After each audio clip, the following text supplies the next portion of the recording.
I always joke about this, that like there's no downtime in the Trump world. And I mean, it was just what we have to get through today. I need more time. I mean, we're going to barrel through this. So sit down, relax. I don't care. Get yourself a little beverage or two. But we've got a lot to get to because this was huge. Like one of the things that we're about to talk would be big enough, but it all happened in like a 48-hour period. I want to kick this off, though. Caroline Levitt does this thing called the MAGA Minute. And this just is a little bit of recap. So I want to kind of try to do a little of this in chronological order. But this is Caroline talking about what they did last week. Take a look. Look, we told you the next 100 days would consist of peace deals and trade deals, and that's exactly what we have seen. The president announced last week the big trade deal with the UK, as you mentioned. Now we have a first deal with China. Just yesterday, the president announced the release of the last remaining American hostage in Gaza, Eden Alexander, who will soon be united with his loving family. God bless him. That's thanks to President Trump. We also negotiated a ceasefire with the Houthis, and President Trump was instrumental in negotiating a ceasefire with India and Pakistan. This is all in the last week. President Trump and his team are working incredibly hard on behalf of the country and the world to secure peace deals and trade deals. And don't forget, we have a tax deal coming too. The administration is working with Capitol Hill to sign the largest tax cuts in American history right now. Yeah, by the way, I mean, I just said it, like one of the things would be a big deal. I mean, seriously, think about the last 4 years. It's unbelievable. But the president, and I'm going to get to all of it. Don't worry. Sit back and enjoy because we got a lot to get through. But the thing I want to start with was what the president started today on, and it's this drug deal. So it's funny how he framed this. For years, we've been told by Big Pharma, like, hey, we got to give a deal to make sure that like Zimbabwe only pays $30 a dose or England pays $62, but you guys will pay $1,000. Because, you know, we have to follow their law. It's like, wait a second, why do they all get better deals than us? And the president this morning laid out beautifully what he's doing, how he's taking them on. Take a look. But starting today, the United States will no longer subsidize the health care of foreign countries, which is what we were doing. We're subsidizing others' health care. Countries where they paid a small fraction of what for the same drug that what we pay many, many times more for. And will no longer tolerate profiteering and price gouging from Big Pharma. But again, it was really the countries that forced Big Pharma to do things that, frankly, I'm not sure they really felt comfortable doing. But they've gotten away with it, these countries. European Union has been brutal. And the drug companies actually told me stories. It was just brutal how they forced them. And European Union suing all our companies, Apple, Google, Meta, they're suing all of our companies. They end up, they have judges that are European Union-centric, and they get rewarded $15 billion, $17 billion, $20 billion, and they use that to run their operation. Not going to happen any longer, that I can tell you. Not going to happen any longer, I'm telling you. I'm going to get to more of this in a minute and why it means such a big deal. But again, I want to give you the top level stuff of what happened. Caroline mentioned this India-Pakistan ceasefire. Again, oh, what did you do this weekend? Oh, I did this, this, and this. I got a ceasefire in India and Pakistan. The president addressing it this morning. Take a look. On Saturday, my administration helped broker a full and immediate ceasefire, I think a permanent one, between India and Pakistan, ending a dangerous conflict of two nations with lots of nuclear weapons. And they were going at it hot and heavy, and it was seemingly not going to stop.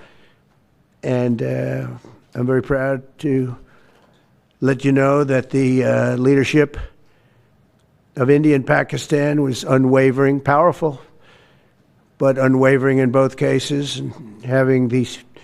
They really were, from the standpoint of having the strength and the wisdom and fortitude to fully know and to understand the gravity of the situation. And we helped a lot. And we helped also with trade. I said, come on, we're going to do a lot of trade with you guys. Let's stop it. Let's stop it. You get the point there. The bottom line is these guys have nuclear weapons.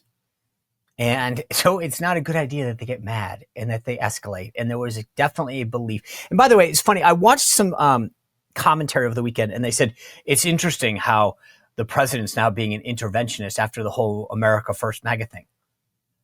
This is where these journalists just don't get it.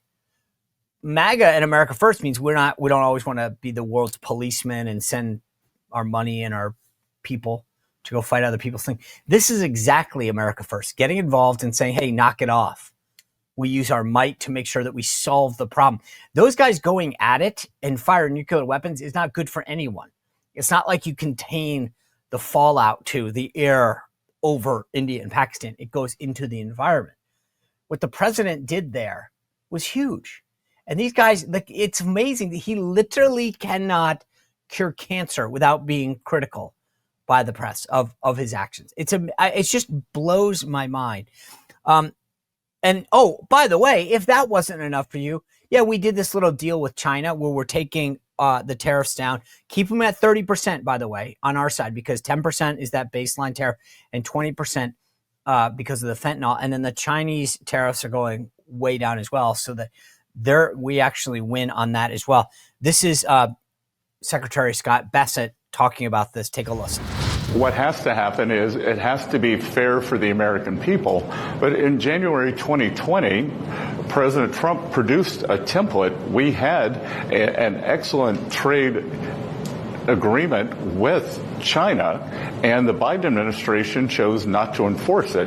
The Chinese delegation basically told us that once President Biden came into office, they just ignored their obligations. So, we already have a large framework.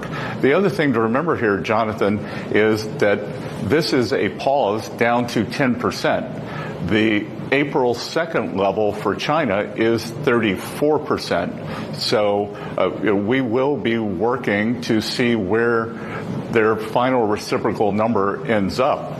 And the negotiations are a combination of tariffs, non-tariff trade barriers, currency manipulation, and subsidies of labor and capital. Okay, a lot to go through there, but the market's today going bonkers. You know, I've said this before, and it's just a reminder. Everyone loves to talk about the process, not the results. Oh, it's so chaotic. Listen, your little nice process hasn't resulted in anything but us getting our butts kicked, getting taken advantage of.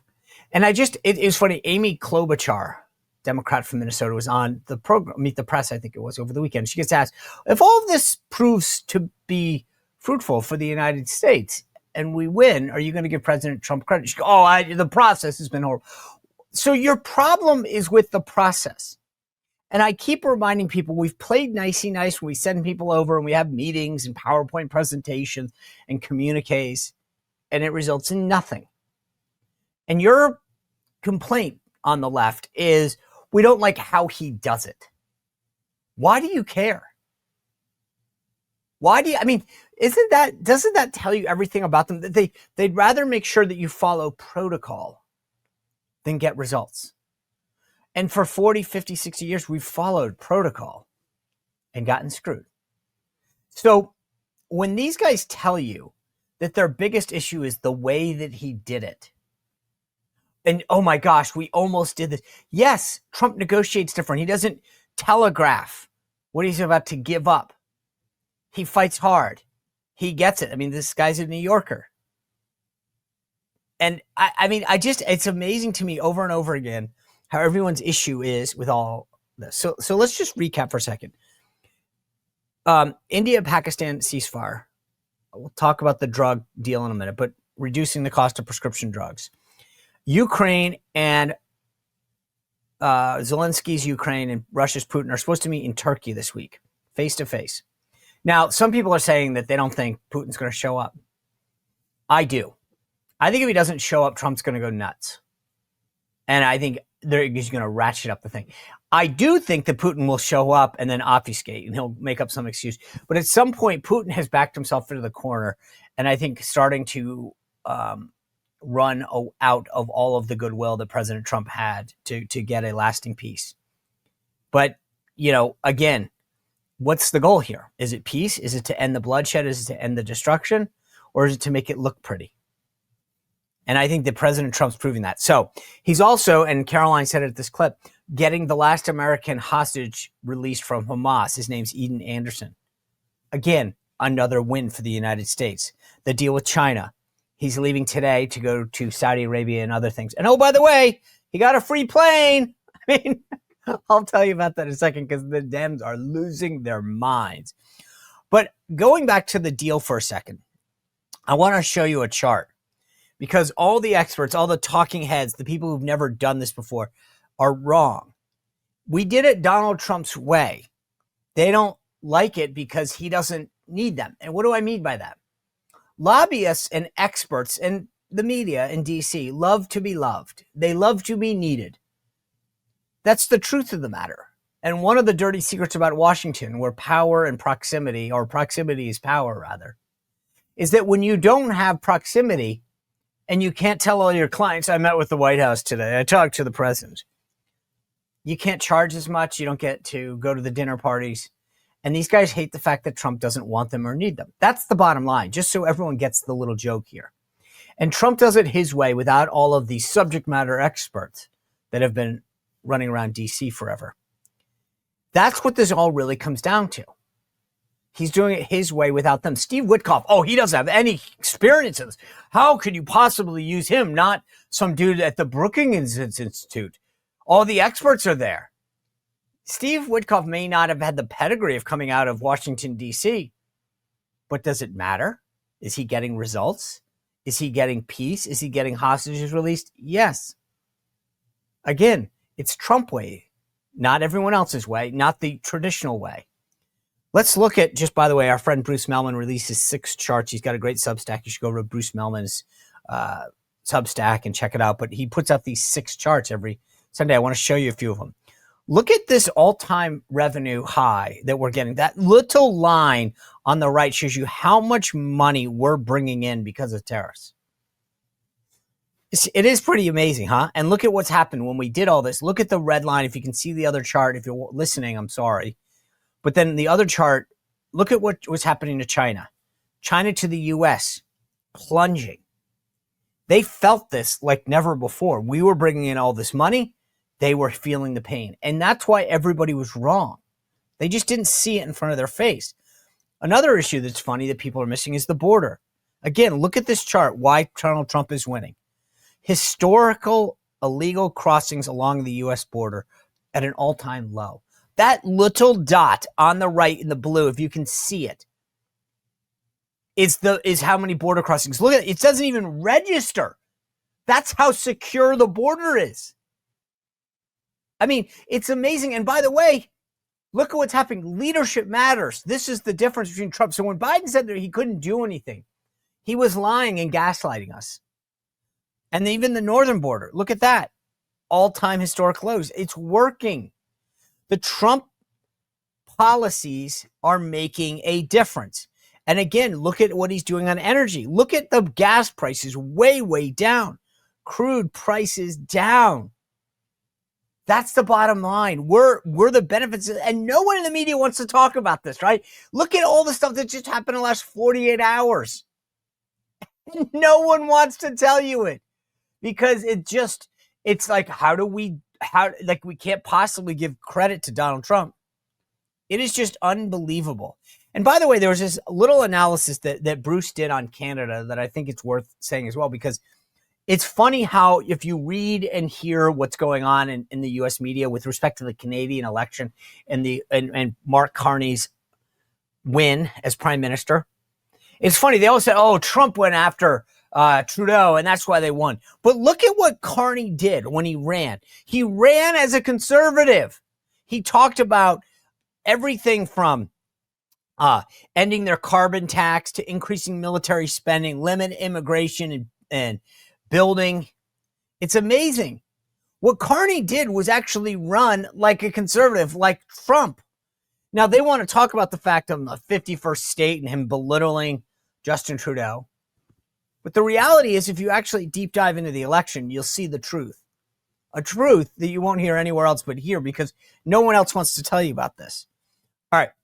I want to tell you in a little bit because there's a lot more to break down, but just to give you a preview, I want to talk about the Democrats at this ICE Immigration Customs Enforcement Center in Japan. Trump named Jeanine Pirro the new U.S. attorney. I told you the Dems, they go too far and then they never see what's coming around the corner.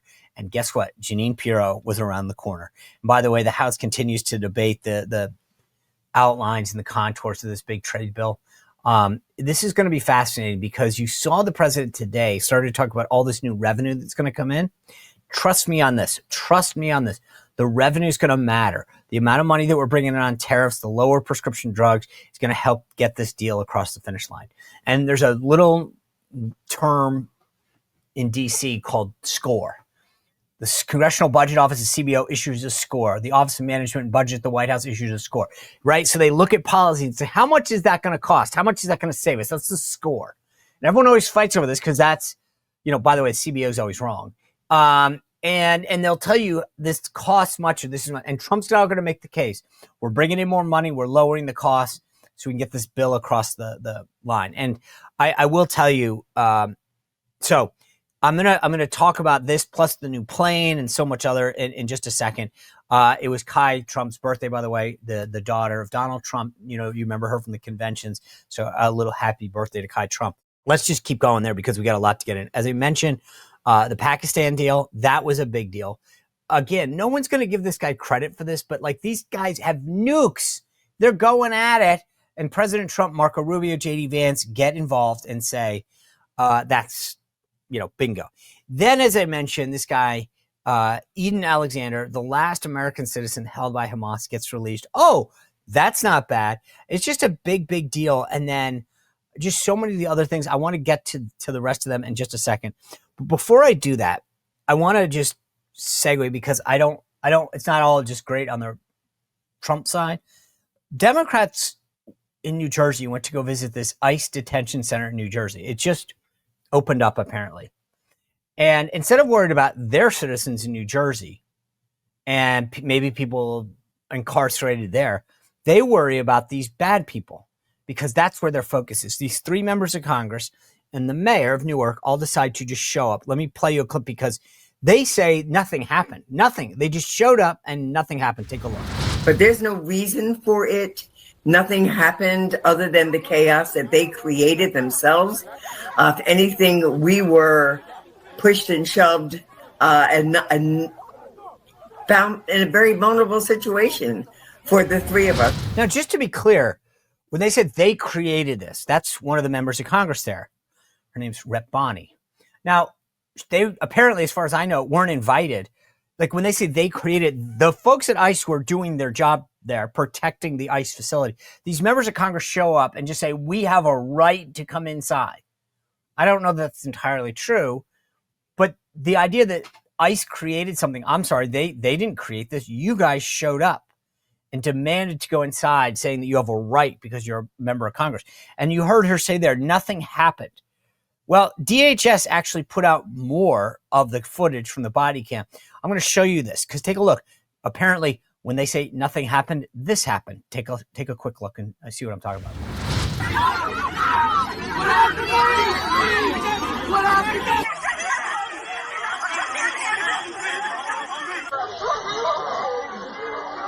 Okay, that woman in the red coat, by the way, that you're looking at, that's a member of Congress. You can see her arms there pushing the ICE agent, the law enforcement agent. She is pushing them. There she is again, pushing them. When she says nothing happened, that's just simply not true. You can see her arm, her hand, pushing the agents. That's assault. Now, I'm no lawyer, but I'm just telling you that's what happened. And it was apparently her job to do this. That's what she claims. Her name is Congresswoman LaMonica. I want to play for you what she had to say on CNN. The reason why we were there in the first place, to have a tour of this facility that had just opened up on May 1st. It had over 100 detainees. We were getting reports prior to our tour that children were there. We did not know the status of the facility or the status of the detainees. And so that is why we showed up there to do our job as members, and New Jerseyans count on us to do our job. Immigration has been something that's in the back doors, in the backyards of New Jersey, and it's our jobs to make sure everything is running properly properly at this facility. Right. I think that's like one of the Kamala Harris word salads, but somehow that's her job, to push and shove, to come uninvited. That gate, by the way, they were saying, hey, the gate's closed. The only reason they got through is because they were opening the gate to let a bus through. But the media doesn't want to tell you that, right? Did Dana Bash or did anyone at CNN ask them, were you invited? Did you pre-screen this? No, because they don't want you to know the rest of the story. They don't want you to actually hear that part of it. They just want you to pretend that these guys showed up just to do their job and nothing happened, except the video shows otherwise. They show that other member of Congress pushing the ICE agent. That's a fact. You can see it. But no one wants to, they want to play this off as though these people are just out there helping these poor, helpless gang members and criminals. I feel so bad for them. It's just unbelievable. It shows you the dishonesty of the media today. And I got to tell you, folks, I don't mean to sound like, I don't know, like I'm not trying to be holier than thou or whatever, but like I've come so close and dealt with the media for so long, I can't begin to describe how dishonest most of these folks are. It truly is amazing. Like what they shield you from seeing and the gaslighting that they do. There are bad people in that prison, that detention, that facility. These members of Congress showed up uninvited, push the ICE agents. And by the way, the DHS is saying that they may actually arrest them. I think they should. That's assault. The Newark mayor, by the way, was arrested. But this is the difference between what you see and what they want to show you. They want to control. And that's, again, this goes back to my whole little rant about why the White House press corps is so pissed about how Caroline and the press office are allowing new voices in. Because their goal at the Washington Post, the New York Times, CBS, Politico is to control what you see, read, and hear. They don't want you to see the whole thing. They don't want you to make up your mind. They want to show you the left's view of the world, to make you hate the right, to make you dislike Donald Trump. And that's why when we played that clip from the Media Research Center showing you that 92% of the coverage against Donald Trump is negative, the coverage against Pete Hegseth was 100%. No wonder sometimes the poll numbers look what they do. How would anyone sustain an attack like that when you hear all these bad things? You know, it's funny. I bump into people all the time and say, I'm really worried about the tariffs or whatever. And I'll say, why? Why are you worried? What do you mean? Why are you worried? Well, I heard, okay, so you heard something, but you actually haven't felt it or are dealing with it or seeing rising prices. In fact, I want to talk about the trade deals for a second because Kevin Hassett, the National Economic Director, actually addressed this. And this is a perfect segue. Take a look at how he talked about what's actually happening. Should we be looking at that trade arrangement as something of a blueprint, a precedent of how he's dealing with other countries? Sure. Yeah, it absolutely is a really exciting blueprint for what we're going to be doing. And Howard Lutnick has briefed me on about 24 deals that he and Jameson have been working on. And they all look a little bit like the UK deal, but each one is bespoke. Each one's a little bit different because different countries have different things that they've been doing wrong to us, different things they care a lot about. And so, for example, there was the UK auto issue where there ended up being a quota, and that was something they really cared a lot about. And by yielding on that, we got a whole lot for American farmers. We opened up the UK for the first time ever for beef farmers, which they really, really love. And so, yeah, it's going to be a little bit different, but the basic idea is everybody wants to have a deal and everybody wants to make a deal soon. And so you're right, you're going to see a lot more deals in the weeks to come, next few weeks. And as soon as this week? I would expect so, yeah. I mean, there are a whole bunch of things that are very, very close to the finish line. In the end, the president has to decide he likes the deal or not. There was a great story where I thought the deal was fantastic, and then the president's like, I can make the deal better, and he got an extra $1 billion in agreement of the UK buying our stuff on the phone by calling Starmer. So my guess is that the president's going to make the last phone call for each one because he is the best deal maker in the world, and he's going to add a little bit at the end, I would expect. Again, you don't hear that often, do you? That's Kevin Hassett. He was on the show a few weeks ago. They don't want to tell you that. Think about it. I've told you before how big this is for ag in general. We can now start sending them stuff. This is huge for our beef producers. Crazy, huh? Media doesn't want to tell you that. So it's funny because they do want to tell you it's going to cost more. And over the weekend, I'm watching it. I wish I could find it, but it's not like it's up. But there's an ad out for Hyundai, and it talks about how they're not going to raise their prices. So when they get asked all the time about the cost of goods, they say consumers pay this. And President Trump, Howard Lutnick, Kevin Hassett have all pushed back and say not necessarily. It's actually a complicated issue. And the media goes, oh, Hyundai's out running an ad saying we will not raise our prices. They're going to eat that cost. Maybe the other country reduces the tariff. Maybe they eat it. It doesn't matter. But the bottom line is it was a lie that you're going to pay this. Maybe some cases they do pass it on the consumer. I got to be honest. That's potentially possible. But this idea that it's a cookie cutter approach, it has to happen this way because they say so, is not true. Hyundai, like I said, has got an ad on television saying our pricing will not go up. Some people are using it as a way to attract customers. Some companies are eating it. Some countries are lowering it. But this is all about getting us a better deal. And everyone wants to focus on the chaotic nature of it. Who cares if it's chaotic? Does that really matter to you? At the end of the day, if your prices go down, if you're an owner of a business or you work for a company and they can now trade or sell more product because we opened up a new market, do you care that it was a little chaotic? Or would you rather have the same system over and over again produce the same non-results? But the left can't handle it. They don't want to give the president any credit. I'm just telling you, it's amazing.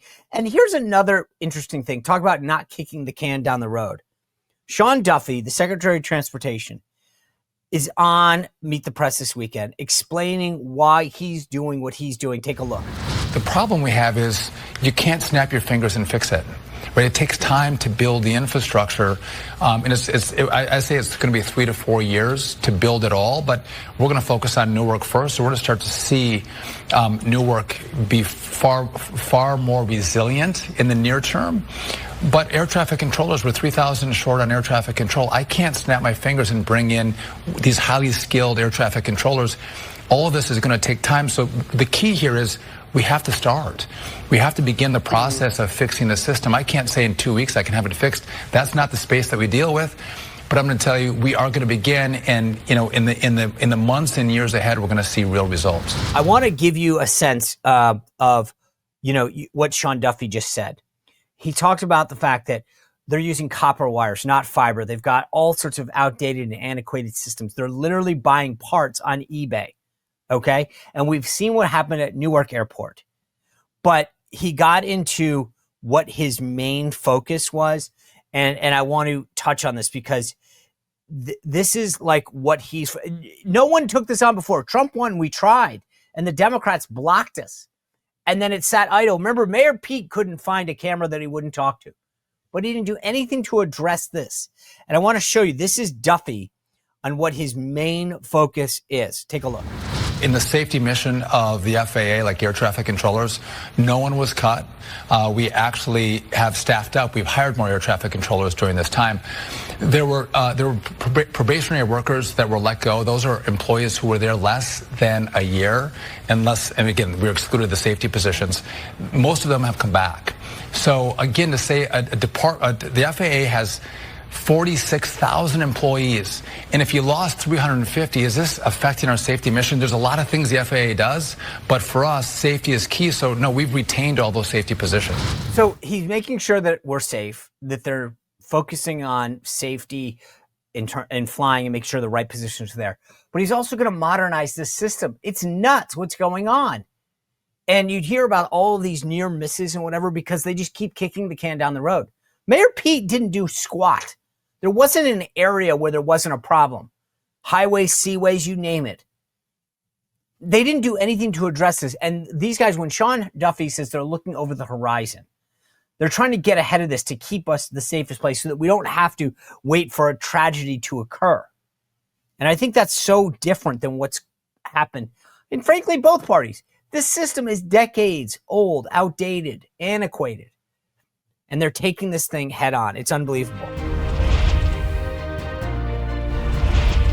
Well, if you enjoyed this content, make sure to like this video, subscribe, and click the notification bell to get more.